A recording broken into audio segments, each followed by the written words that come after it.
వరం నీకు ఇష్టాలు తీసుకుంటావా అన్నట్టు. వాడే అనుకున్నాడు అమ్మ ఎప్పటికీ తప్పదు కదా, కాబట్టి ఇక నేను చచ్చిపోవాలని చెప్పుకొని వాడు అదే కోరుకున్నాడు. ఈ విధంగా తనకి మరణం లేదనుకున్నాడు. మాయంటే ప్రకృతి, ప్రకృతి అంటే 14 భువనాలు. అవే చతుర్దశి కన్యని వివాహం చేసుకున్నాడు. అంటే 14 భువనాల మాయకు చిక్కి యొక్క భోగ భాగ్యాలన్నీ శాశ్వతం చెప్పనుకున్నాడు అయితే నరకాసురుడు.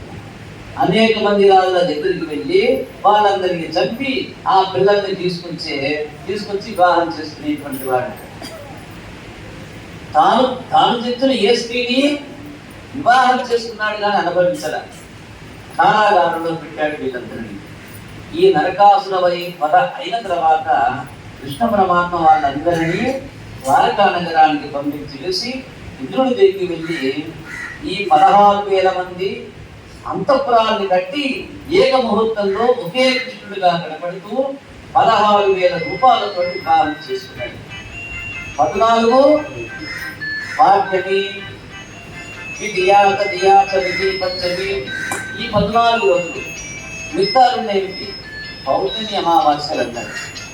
ఈ విధంగా 16,000 మందిని చెరసాల్లో పెట్టడం అంటే భగవంతుని 16 కళలు బ్రహ్మగారి వరం ప్రకారం నరకాసురుడు తల్లి చేతిలోనే చనిపోవాలి కదా.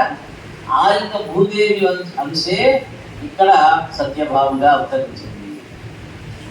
నరకాసురుడి తల్లి ఎవరికి చెప్పాం? భూదేవి. ఎప్పుడు పుట్టింది ఆమె?